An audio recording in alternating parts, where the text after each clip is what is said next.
You've heard of birth doulas, but did you know there are over 10 different types of doulas? From supporting birthing people through pregnancy to helping families navigate grief, the options are literally endless. And in today's episode, I'm going to break down the most common types of doulas and some unexpected doulas.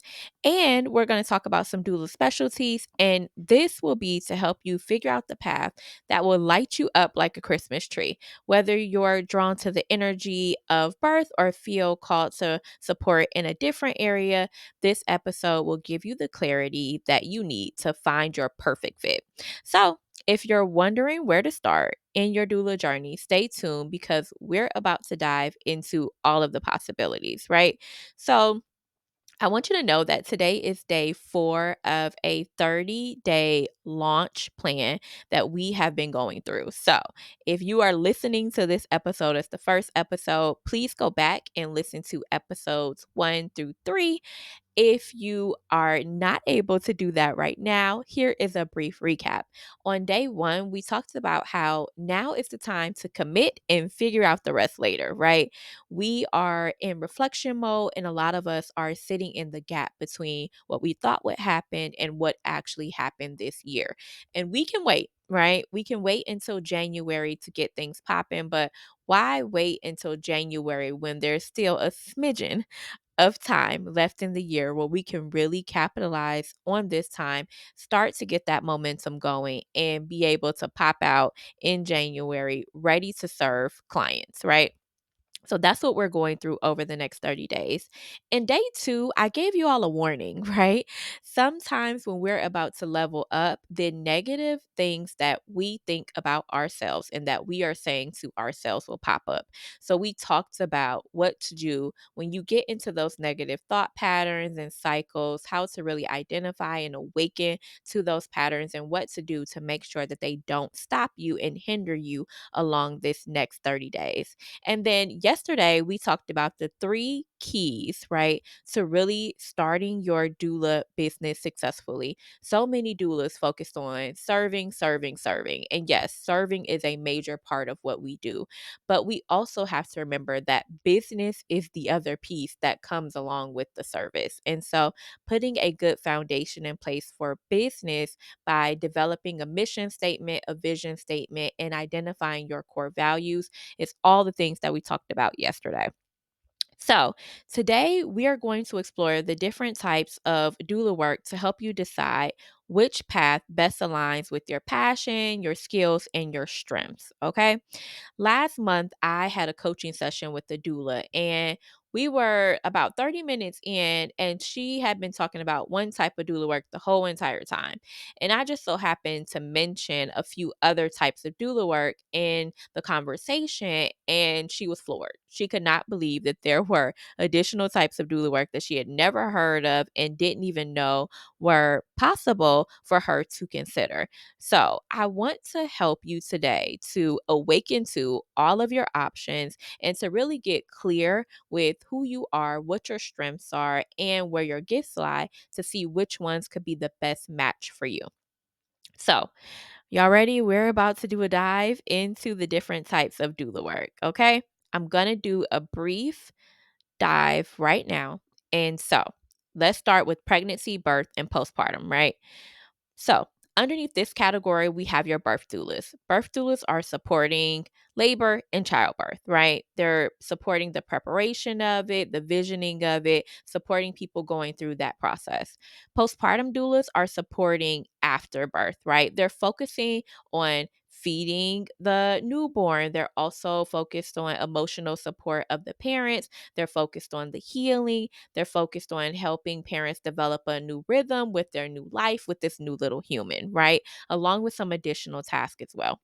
Next, we have antepartum doulas. So let me know if you guys have ever heard of antepartum doulas. This is support for individuals with high risk pregnancies or on bed rest, right? So imagine you're expecting a baby, you're about 12 weeks in, and your doctor puts you on bed rest, right? And you're at your home or in the hospital on bed rest. And so you are supposed to be in bed resting, right? And so imagine all of the things that you have to get done, from work to grocery shopping to household chores to also then planning for the arrival of this little one. And you have to do all of that from your bed, right? So antepartum doulas are standing as the bridge to help those people who ends up on bed rest to be able to still accomplish the things that they need to accomplish and prepare for a beautiful maternity experience. Next, we are going to go into specialized doulas, right? So, fertility doulas are number one for the specialized doula category. So, fertility doulas are supporting individuals and couples who are navigating fertility treatments and conception journeys, right?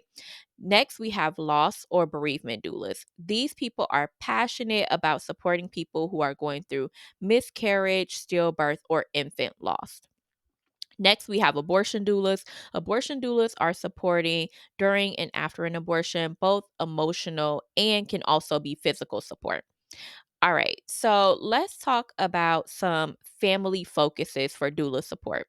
So, doulas can also be sibling doulas. So, imagine older children that are going through the process of expecting a new little brother or little sister. They're so excited, there's so many things going on.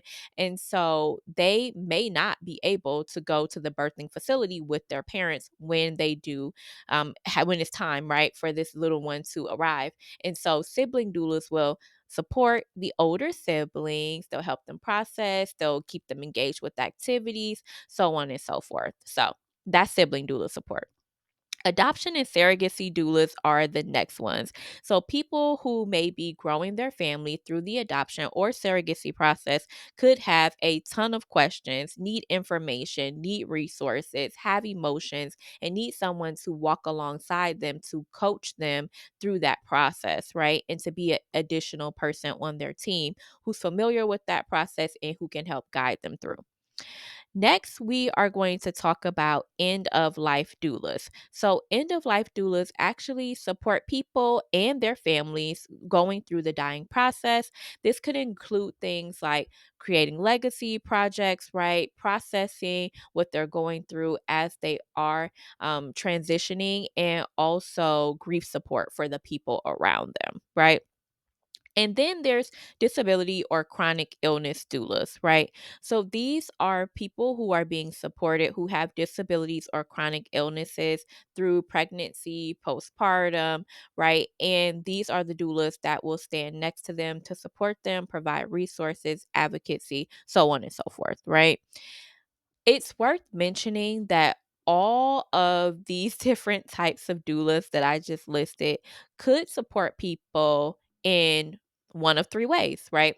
So, traditional doula work is what people are probably most familiar with, where you're focusing on families who are in your local area, right? Who you can travel to by car, by train, right? And who you can see face to face, be hand to hand with, and you're supporting them right by them in the same room with them, right? There's also virtual doula support, where 100% of the support that you're providing to your clients will be through video calls, maybe phone call, maybe text messages, maybe voice messages, maybe a combination of these things, right? But it's 100% online. And then you could also do a hybrid. I did this a lot with birth doula support, especially in and around COVID, right? Where we would meet virtually for prenatals, and then we would have at least one prenatal in person. There would be in person hospital support, and the postpartum support could be virtual or in person, up to the client's choice, given all that was going on at that time with COVID. So, with the way that the world is now, doing things online has absolutely exploded. Everybody wants to have some sort of online support. And then some people, because of the explosion of online support, are just absolutely fatigued with being online, right? So, it's totally up to you, but you do have that flexibility. And for those doulas who also have a corporate career that they are going to be transitioning out of, or maybe doulaing and keeping their corporate career. Virtual support or some hybrid of virtual and in person support could be a great alternative for you and really help you to structure that doula support and that schedule around your family life and around the career that you already have, right? So, let's talk about how to choose your path, right? Because wow, that's a lot of options, right? A lot of really cool options, a lot of meaningful work, and a lot of opportunities to support people through some big transitions, right?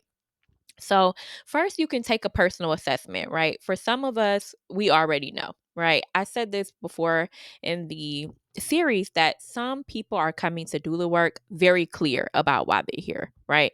They know that they had this sort of experience. They know they want to help to warn, caution, coach, and prep people to have a different experience. And so, whether that be a birthing experience that didn't go as planned, a postpartum experience where you felt like you got left in the gap, maybe it was like a miscarriage or a loss, like you are clear about what it is that you've experienced, what passions you have to support others, where your journey has led you thus far, and what resonates most with you. So you know where you want to go, right?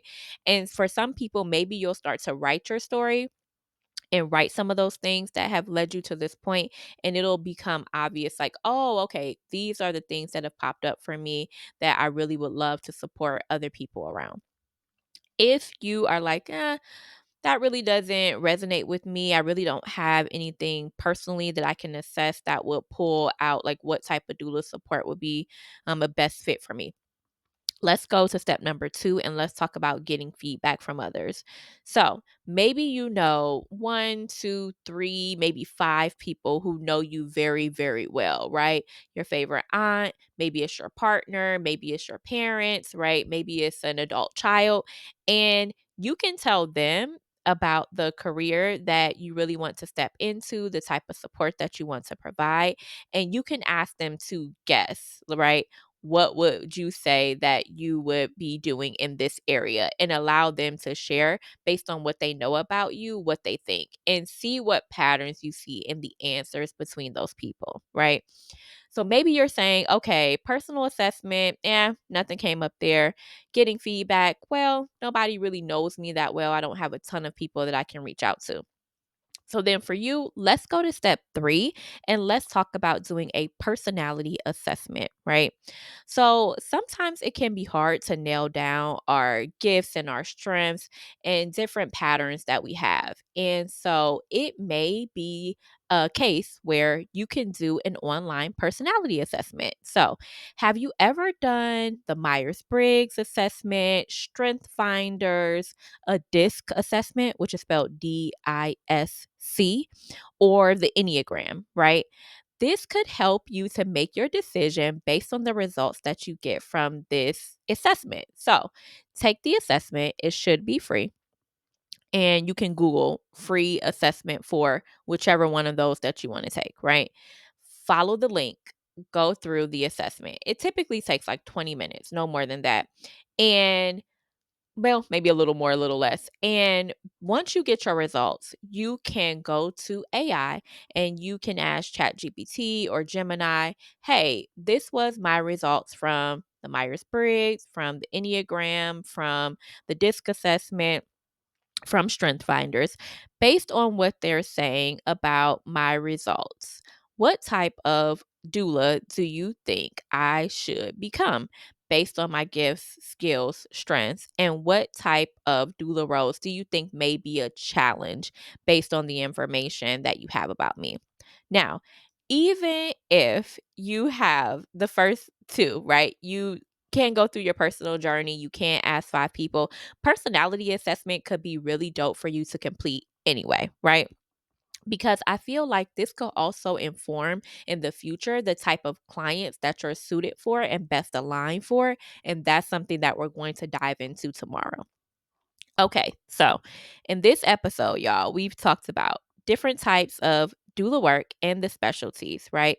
We've also talked about the environments that doulas can show up in, whether that's in person, 100% online, or a hybrid kind of combination of both. We've also talked about 3 different ways that you can find out, "Hey, I know myself, I think. I know what kind of doula work I wanna do, I think," and how we can absolutely be sure by taking a personal assessment of our lives and our journeys and where we've been this far, asking people close to us, or just going online, taking a personality assessment, doing any combination of the above or all of the above, right? So I feel like this should give you a lot of information and a really clear path and direction forward, right? So once you've done this, I want you to list the top 3 types of doula work that interest you, rank them in order from most desired, right? And for our reflection point today, let's think about, what did you learn about yourself from the personality assessment, from talking to other people, from even writing out your journey and your story thus far? And if you have taken a personality assessment or asked people close to you about you and for them to tell you about yourself, do you feel like it was accurate? Do you feel like it resonated with you? Did you learn something new about yourself? Did you get a little weepy and a little teary eyed thinking about all of the things and all of the amazing things that people see within you that you're awakening to about yourself, right?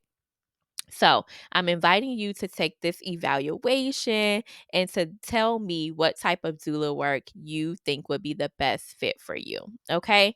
So, I want you guys to keep moving forward, keep taking the steps. I promise we are narrowing your focus.